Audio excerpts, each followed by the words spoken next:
Hello bachcho, let us read the question. Question says if A is the area in the first quadrant enclosed by the curve C such that 2x square minus y plus 1 is equal to 0, the tangent to C at point 1, 3 and the line x plus y is equal to 1, then the value of 60A is.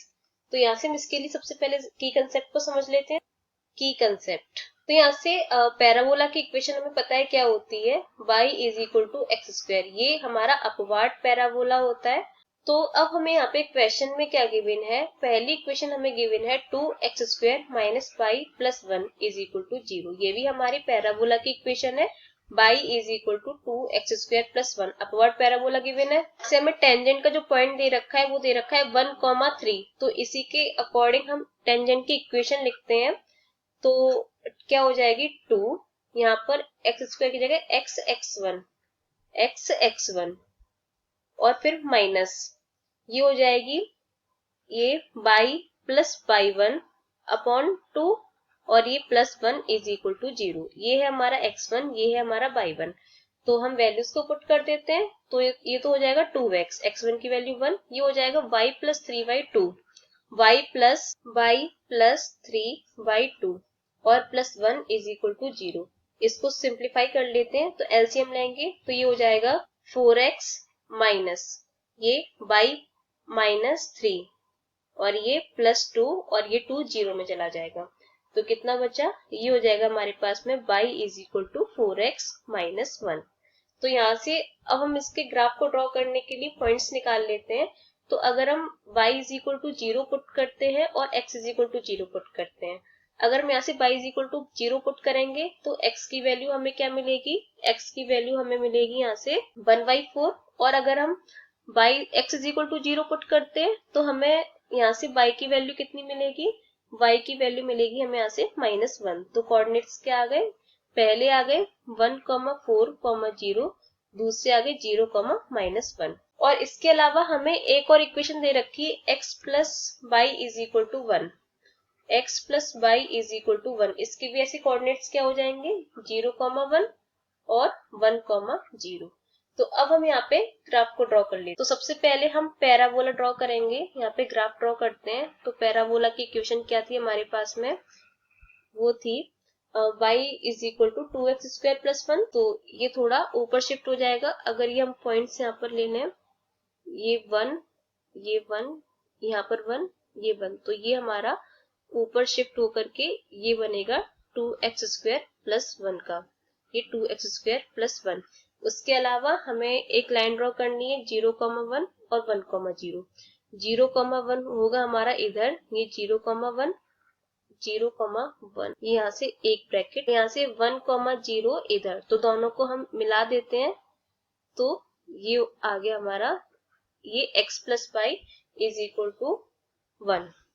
उसके अलावा और हमने coordinates निकाले थे. तो हमारी tangent की equation के क्या कोऑर्डिनेट्स आए हैं, 1 के कोऑर्डिनेट्स आए 1/4, 0 और 0, -1. तो इसको भी ड्रॉ कर लेते हैं. तो -1/0 तो नीचे होगा, -1/0. तो ये पॉइंट आ जाएगा हमारा 1/4, 0 यानी कि 0.25, 0. तो 1/4, 0 हम मिला देते हैं. ये हम यहाँ पर इसको मिला देते हैं. तो ये जो टच करने वाला जो पॉइंट आएगा वो आएगा 1, 3. तो अब हम यहाँ पे ये पॉइंट और निकाल लेंगे ताकि हम लिमिट को इजीली यूज कर पाए. तो कुल मिला के हमें इस पार्ट का एरिया कैलकुलेट करना है. तो इसके लिए हमें ये वाले पॉइंट्स चाहिए. तो इस पॉइंट्स को निकालने के लिए जो ब्लैक वाला ग्राफ है वो ग्राफ है हमारा टेंजेंट का, यानी कि y is equal to 4x minus 1. और ये जो ग्रीन वाला ग्राफ है हमारा वो है यहाँ पर लिख लेते हैं इसको, ये है x plus y is equal to 1. तो यहाँ से इन दोनों के इंटरसेक्शन पॉइंट्स को कैलकुलेट कर लेते हैं. तो यहाँ पर हमें y is equal to 4x minus 1 और x plus y is equal to 1. तो y इज इक्वल टू क्या हो जाएगा 1 माइनस x, इसको हम यहाँ पुट कर देंगे. तो 1 minus x is equal to 4x minus 1. तो 4x को इधर लेके आते हैं या x को इधर ले जाते हैं और ये 1 को इधर लेके आते हैं. तो ये यहाँ से क्या हो जाएगा 2 इज इक्वल टू 5x. तो x इज इक्वल टू कितना मिल गया 2/5. 2/5, तो y is equal to 1 minus x कर देंगे तो y इज इक्वल टू आ जाएगा हमारे पास में y इज इक्वल टू 3/5। तो यहाँ के पॉइंट्स क्या आ गए 2,5, 3/5। कहाँ लिखे इसको हम लिख देते हैं इधर, इसको इरेज कर देते हैं इस इक्वेशन को, इसको हम इरेज करके इधर ही पॉइंट्स को लिख देंगे।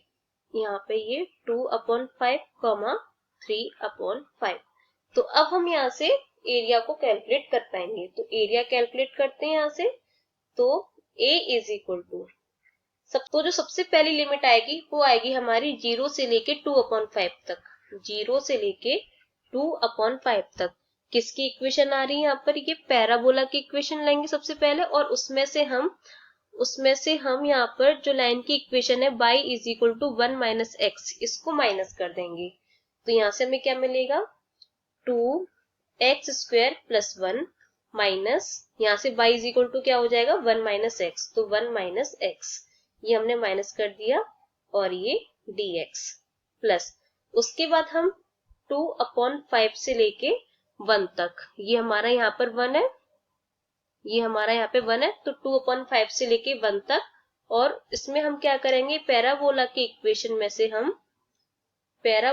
इक्वेशन में से जो हमारी टेंजेंट की इक्वेशन है उसको माइनस कर देंगे। तो टेंजेंट की इक्वेशन क्या है y is equal to 4x minus 1, तो माइनस 4x माइनस 1, और ये dx। अब हमें जस्ट इसको सिंप्लीफाई करना है, तो a इज इक्वल टू क्या हो जाएगा, इसको सिंप्लीफाई करते हैं तो 2x³ अपॉन 3, और ये plus x minus x plus x minus x, और ये यहाँ पर प्लस x² बाई 2, ये लिमिट आ जाएगी 0 से लेके 2/5 प्लस, यहाँ पे इसको सॉल्व करते हैं तो ये हो जाएगा 2x³ बाई 3 प्लस x, और यहाँ पर माइनस 4x² अपॉन 2, और ये प्लस x। तो ये लिमिट 2/5 से लेके 1 तक। तो अब लिमिट्स को पुट कर देते हैं, तो a इज इक्वल टू यहाँ पर 2/3 इंटू 2/5, यानी कि ये हो जाएगा 8/125 माइनस, सॉरी प्लस, ये x से x कैंसिल, और ये 1/2 इंटू ये हो जाएगा 4/25, और ये पूरा माइनस 0 प्लस 2/3। सबसे पहले हम अपर लिमिट यूज करेंगे, तो ये 1 प्लस 1 माइनस, ये 2 बार कैंसिल, 2 इंटू 1 1, और ये प्लस 1 माइनस, ये हो जाएगा हमारा 2/3, और ये यहाँ पर 2/5 का होल क्यूब, यानी कि 8/125, यहाँ पर प्लस 2/5 माइनस ये 2x², तो यानी कि 2 इंटू 4/25 और प्लस 25, सॉरी 2/5, इसको ठीक से लिख देते हैं, ये यहाँ पर 2/5। तो इसको हम जब सॉल्व करेंगे तो हमारे पास में कितना आएगा कुल मिलाकर के, तो सॉल्व करने के बाद हमें ये मिलेगा a इज इक्वल टू 80/300। तो ये हमें a की वैल्यू मिल गई। तो अब हमें क्वेश्चन में किसकी वैल्यू कैलकुलेट करनी है 60a की, तो कर लेते हैं। तो 60a इज इक्वल टू कितना हो जाएगा 60 इंटू 80/300, तो 0 0 ये 0 कैंसिल, 3 से ये 6 2 बार कैंसिल, तो कितना आ गया, ये आ गया हमारा 16। तो यही हमारा आंसर है। Hope you understood it well, best of luck.